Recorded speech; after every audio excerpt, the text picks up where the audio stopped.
Hello everyone. आज हम पढ़ने जा रहे हैं पार्ट 4 ऑफ अध्याय 4 का, जो है दो चरों वाले रैखिक समीकरण में। आज हम पढ़ेंगे उदाहरण नंबर 4 को और प्रश्नावली 4.2 के question number 1 and question number 2 को। चलिए शुरू करते हैं। तो जैसे कि पिछले ही लेक्चर में हमने उदाहरण नंबर 4 का फर्स्ट पार्ट को हमने देख लिया था। इस वाले लेक्चर में हम इसके आगे वाले जो बचे हुए पार्ट है उसको हम देखेंगे। उदाहरण नंबर 4 में हमसे बोला गया है कि हमें प्रत्येक समीकरण के लिए दो हल ज्ञात करने हैं। यानी कि जो भी आपके पास यहाँ पे इक्वेशन यानी कि समीकरण गिवन है, उसके लिए आपको इसके लिए दो दो सोल्यूशन फाइंड आउट करने हैं। इसको हम कैसे करते हैं? तो ये हम पिछले लेक्चर में हमने इसको देखा भी था। चलिए इसको हम सॉल्व करते हैं। हमारे पास इक्वेशन गिवन है 2x प्लस 5y बराबर 0। तो इसको सॉल्व करने का मेथड होता है कि हमें यहाँ पे x और y की ऐसी वैल्यूज को लेके आना है जिससे ये जो इक्वेशन है, इस इक्वेशन को जो राइट हैंड साइड है वो लेफ्ट हैंड साइड के इक्वल हो जाए। यानी लेफ्ट हैंड साइड और राइट हैंड साइड जो है वो दोनों इक्वल उसकी वैल्यू आनी चाहिए। ठीक है। तो ऐसी वैल्यू अगर हमें मिलती है, वही इस इक्वेशन का सोल्यूशन हो जाता है। तो सपोज करो हम कोई भी रैंडमली वैल्यू लेते हैं x की। अगर हमने x की वैल्यू यहाँ पे 0 रखी, तो x बराबर 0 लेने पर अगर आप इस इक्वेशन में x बराबर 0 रखेंगे तो ये वाला जो टर्म हो जाएगा आपका वो 0 हो जाएगा, क्योंकि 2 मल्टीप्लाई 0 0। देन हमारे पास जो बचेगा वो बचेगा 5y बराबर 0। इसको हम सॉल्व करेंगे तो y बराबर हो जाएगा यहाँ पे 0। इसका मतलब इसका जो हल होगा वो हो जाएगा 0,0। राइट। इसका एक हल निकल गया है, दैट इज 0,0, जहां पर x की वैल्यू 0 है और y की वैल्यू भी यहाँ पे 0 है। अब हम इसका दूसरा हल निकालते हैं। दूसरे हल के लिए हमने यहाँ पे y बराबर 0 लिया है। इस तरह से आप कोई भी वैल्यू यहाँ पे ले सकते हैं x और y की, वो आप पे डिपेंड करता है। लेकिन अब अगर हमें अपनी कैलकुलेशन को इजी बनाना है तो हम जनरली 0 लेकर ही स्टार्ट करते हैं। एक बार x को 0 लेना है, एक बार y को 0 लेना है, और इस तरह से हमें कंटिन्यू करना है। अगर हम यहाँ पे y बराबर 0 लेते हैं और हमारे पास इक्वेशन कुछ इस तरह की थी, तो ये वाला टर्म डायरेक्टली हमारा 0 हो जाएगा। उसके बाद हम देखेंगे कि 2x बराबर 0 लिखेंगे तो x की वैल्यू यहाँ पे दोबारा 0 आ जाएगी। इसका मतलब आप देखेंगे कि यहाँ पे जो हमारा हल होगा वो 0,0 आ जाएगा। जो कि अभी अभी हमने पिछले ही स्लाइड में देखा था कि इसका एक हल निकल चुका है 0,0। तो इसको हम दोबारा रिपीट नहीं लिख सकते क्योंकि दोनों ही वैल्यू सेम है। तो इसलिए हमें यहाँ पे एक तीसरी वैल्यू को लेना पड़ेगा। सपोज हम x बराबर 1 ले लेते हैं। जब हम x बराबर 1 लेते हैं तो आप देखेंगे कि आपको जो इक्वेशन है वो कुछ इस तरह से बन जाएगी। आप देखेंगे कि x की जगह हम यहाँ पे 1 रखेंगे तो ये हो जाएगा 2 multiply 1 plus 5y equals to 0। तो इस तरह से अगर हम इक्वेशन को यहाँ पे लिखते हैं, इसको सॉल्व करने पर आप देखेंगे कि आपके पास ये हो जाएगा 5y इजिकल्स टू, हम 2 को राइट हैंड साइड में लेके जाएंगे तो ये हो जाएगा -2। देन y की यहाँ से वैल्यू निकल कर आ जाएगी -2 अपॉन 5। इस तरह से आपको पता होगा कि कोई भी हमारे पास वैल्यू जो होती है लेफ्ट हैंड साइड में, अगर उसको हम राइट हैंड साइड लेके आ रहे हैं, वाइस वर्सा अगर हम राइट हैंड साइड से लेफ्ट हैंड साइड ले जा रहे हैं, आप किसी भी साइड ले जा रहे हो तो उसके साइन में चेंजेस आते हैं। और साथ ही साथ अगर वो मल्टीप्लाई में है तो वो डिवाइड में हो जाएगा, अगर वो प्लस में है तो माइनस में हो जाएगा। इसी तरह से वो चलता रहता है। तो हमने देखा यहाँ पे कि x पावर 1 लेने पर हमारे पास जो y की वैल्यू आ जाती है वो आती है -2/5। इसका मतलब इसका एक सोल्यूशन हो जाएगा हमारे पास 1, -2/5, जहां पर x की वैल्यू 1 है और y की वैल्यू यहाँ पे -2/5 हो जाएगी। इस तरह से हमने दो सोल्यूशन यहाँ पे निकाल लिए हैं। नेक्स्ट इक्वेशन गिवन है 3y plus 4 is equals to 0। इस इक्वेशन को अगर आप ध्यान से देखेंगे तो ये दो चर वाले रैखिक समीकरण नहीं लग रही है, क्योंकि हमें इसमें दो चर नहीं दिखाई दे रहे हैं। तो ये हमें एक चर वाली इक्वेशन दिखाई दे रही है, क्योंकि यहाँ पर हमें y ही दिखाई दे रहा है, x यहाँ पे नहीं दिखाई दे रहा है। सबसे पहले काम हमारा होगा कि इसको हमें दो चर वाले रैखिक समीकरण के रूप में लिखना होगा, जो कि हम पहले ही सीख चुके हैं। उसका जो स्टैंडर्ड फॉर्म होता है दो चर वाले रैखिक समीकरण को लिखने का, वो क्या होता है? वो होता है हमारे पास, हम पढ़ चुके हैं इसको already, that is ax plus by plus C equals to 0। कि हमारे पास क्या होता है, एक स्टैंडर्ड फॉर्म होता है दो चर वाले रैखिक समीकरण को लिखने का। तो आप इस इक्वेशन को इस फॉर्म में पहले लिखिए, देन इसको आप सॉल्व कर सकते हैं। कैसे लिखेंगे? क्योंकि यहाँ पे x का कोई भी हमारे पास नहीं दे रखा है टर्म, तो हमारे पास a जो है यहाँ पे 0 हो जाएगा और बाकी टर्म उसको हम ऐसे लिख देंगे। तो इक्वेशन हमारे पास हो जाएगी स्टैंडर्ड फॉर्म में 0x plus 3y plus 4 इजिकल्स to 0। अब आप इसको इजीली सॉल्व कर सकते हैं। अगर आप बैक में जाएं इस इक्वेशन में तो आपको यहाँ पे दिखाई देगा कि ये एक चर वाले रैखिक समीकरण है। तो हम जानते हैं कि इस समीकरण का केवल एक ही सोल्यूशन होगा। यहाँ पे y की जो है यहाँ पे एक ही वैल्यू एग्जिस्ट कर रही होगी, राइट।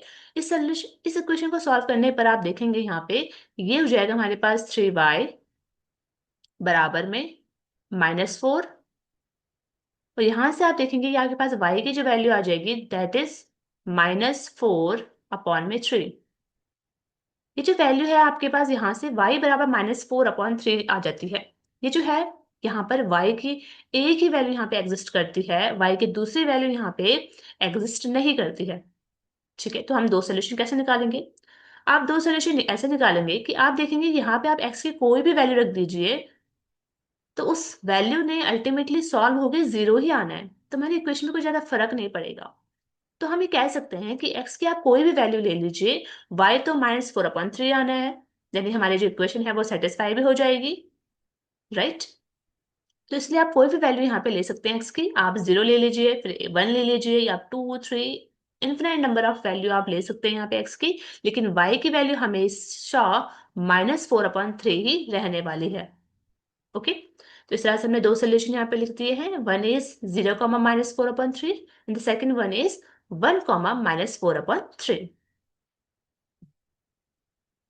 अब हम बात करते हैं प्रश्नावली 4.2 का क्वेश्चन नंबर 1। क्वेश्चन नंबर 1 है, निम्नलिखित विकल्पों में से कौन सा विकल्प सत्य है और क्यों है? हमारे पास एक समीकरण गिवन है that is y is equals to 3x plus 5।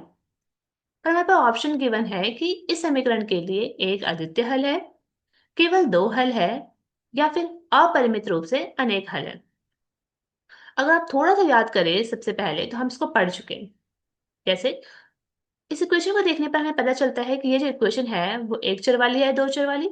Yes, ये जो इक्वेशन है वो दो चर वाली एक रेखिक समीकरण का इक्वेशन है। ठीक है, क्योंकि हमें दिखाई दे रहा है यहाँ पे एक x है और एक y है, और इनकी जो पावर है वो 1 है। इसका मतलब यह एक दो चर वाले रेखिक समीकरण है। इसलिए इस रेखिक समीकरण का जो होगा वह अपरिमित रूप से अनेक हल होगा, यानी ऑप्शन नंबर थर्ड यहाँ पे राइट होगा। क्यों होगा परिमित रूप से अनेक हल?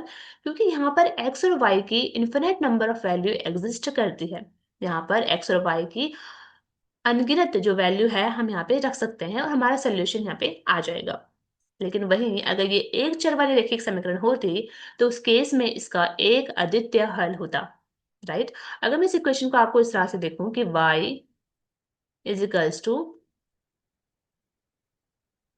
+5 है, या फिर हम इसको ऐसे सकते हैं कि 2 plus y is equals to 5। ये अगर हमारे पास इक्वेशन होती तो इस इक्वेशन के लिए हमारे पास जो ऑप्शन सही होता वो होता कि इस इक्वेशन का एक अद्वितीय हल होगा। तो आपको ये दोनों बातें याद रखनी है कि किस इक्वेशन के लिए किस तरह का हल होता है। अब हम पढ़ते हैं क्वेश्चन नंबर 2 की तरफ, और क्वेश्चन नंबर 2 में बोला गया है कि हमें प्रत्येक समीकरण के लिए 4 हल यहाँ पे ज्ञात करने हैं। चलिए इसको शुरू करते हैं। तो आपको ये अच्छी तरह से आ गया होगा इसके हल निकालना, तो इसको आप खुद भी ट्राई कर सकते हैं मेरे सॉल्व करने से पहले।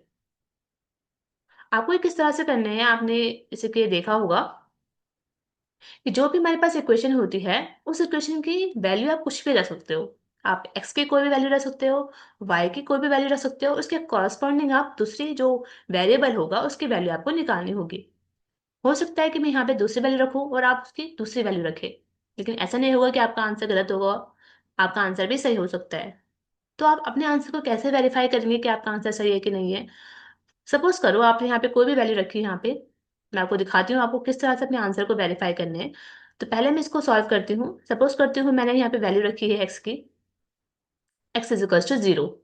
अगर मैं यहाँ पे x बराबर 0 रखती हूँ तो मैं इसको जब सॉल्व करती हूँ यहाँ पे इस इक्वेशन को, पूरे की पूरे इक्वेशन को, तो ये वाला टर्म मेरा 0 हो जाएगा और ये हमारे पास बचेगा y बराबर 7।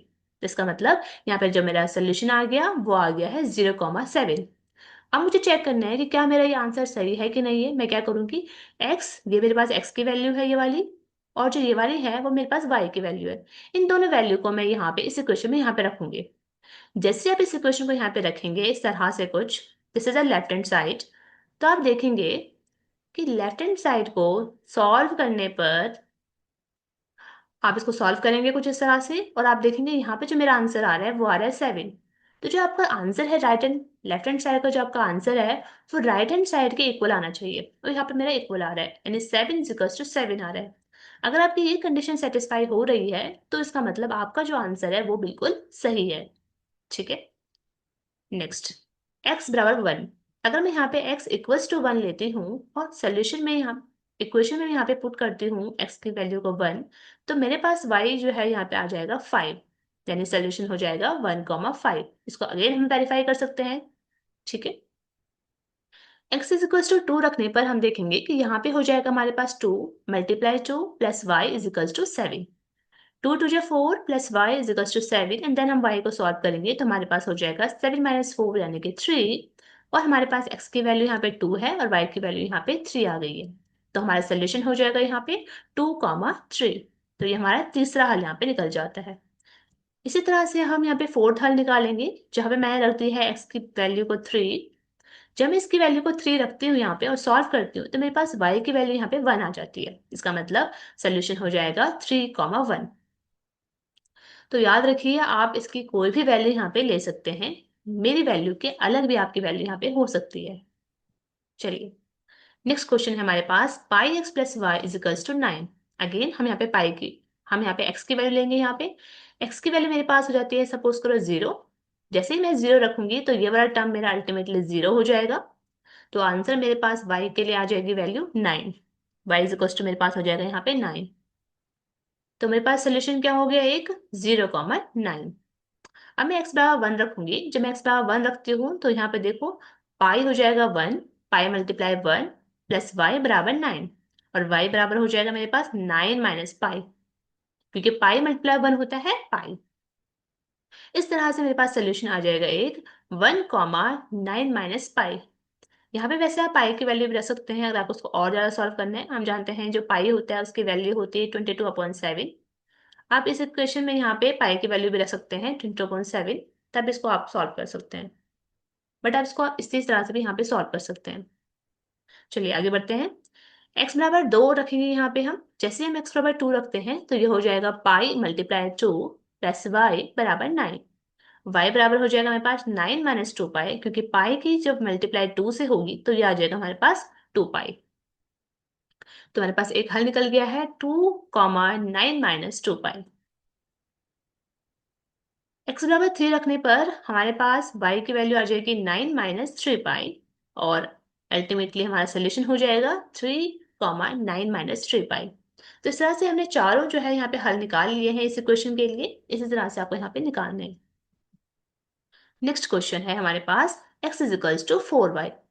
तो ये इक्वेशन भले इस तरह से लिखी गई हो, लेकिन आपको ध्यान रखना है कि आप इसको दो चर वाले रैखिक समीकरण के रूप में भी लिख सकते हो, या इसी तरह से आप इसको सॉल्व कर सकते हो। अगर आपको इसको दो चर वाले रैखिक समीकरण के रूप में लिखना है तो आप इसको इस साइड ले जा सकते हैं और इसको लिख सकते हैं कुछ इस तरह से x minus 4y is equals to 0। ठीक है, और तब इसको आप सॉल्व कर सकते हैं, और इसको आप ऐसे भी सॉल्व कर सकते हैं। तो सपोज करो मैंने यहाँ पे रखा x बराबर 0, तो मेरे पास y आ जाएगा 0, यानी कि 0,0 हो जाएगा। x बराबर 4 रखने पर मैं यहाँ पे x बराबर 4 रखती हूँ। जैसे मैंने 4 रखा यहाँ पे वैल्यू, तो आप देखेंगे कि x हो जाएगा यहाँ पे 4, ये हो जाएगा 4y। तो y बराबर कितना हो जाएगा यहाँ पे, देखो y बराबर जो मेरे पास हो जाएगा, दूसरी साइड क्या है 4, और यहाँ पे 4 था इसके साथ, देखो y के साथ 4 था तो ये मल्टीप्लाई में, तो यहाँ के क्या हो जाएगा, इसका डिवाइड हो जाएगा, इसलिए 4/4 हो जाएगा और आंसर यहाँ से आ जाएगा 1। तो मेरे पास हल हो जाएगा 4 मल्टीप्लाई 1। इसी तरह से सपोज करो मैंने रखा x बराबर 8। जैसे ही मैं x बराबर 8 रखूंगी यहाँ पे तो मेरे पास जो ये है हमारे पास इक्वेशन है वो हो जाएगी 8 इज इक्वल्स टू 4y। तो y इज इक्वल्स टू कितना हो जाएगा मेरे पास, देखो 8 इस साइड है मेरे पास, इस तरह से मैं 8 लिखूंगी यहाँ पे, और 4 क्योंकि यहाँ पे y के साथ मल्टीप्लाई में है तो ये दूसरी साइड आके यहाँ पे लेफ्ट हैंड साइड में आके ये हो जाएगा डिवाइड। तो ये हो जाएगा मेरे पास डिवाइड। इसको आप सॉल्व करेंगे तो आपके पास y की वैल्यू आ जाएगी यहाँ पे 2।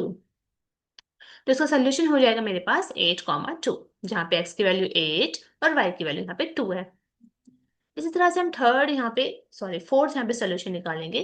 सपोज करो मैंने x की वैल्यू 12 रखी, तो मैं इतनी बड़ी बड़ी वैल्यू यहाँ पे क्यों रख रही हूँ, ताकि मेरी कैलकुलेशन सही हो जाए। मैं यहाँ पे एक्स की वो वैल्यू यहाँ पे रख रही हूँ जो 4 से कैंसिल हो जाए, ताकि मेरा जो कैलकुलेशन है वो सही हो जाए। अदरवाइज हम यहाँ पे कोई भी वैल्यू यहाँ पे रख सकते हैं। एक्स बराबर यहाँ पे 12 रखने पर ये हो जाएगा 12 इज इक्वल्स टू 4y, और y इज इक्वल्स टू आ जाएगा 3। तो मेरे पास x यहाँ पे जो सोल्यूशन हो जाएगा वो आ जाएगा 12, 3, जहां पर x की वैल्यू 12 और y की वैल्यू यहाँ पे 3 होती है।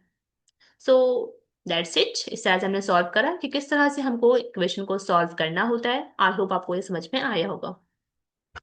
अब नेक्स्ट वाले लेक्चर में हम प्रश्नावली 4.2 के आगे के क्वेश्चन देखेंगे, जो कि है question number 3 and question number 4 को।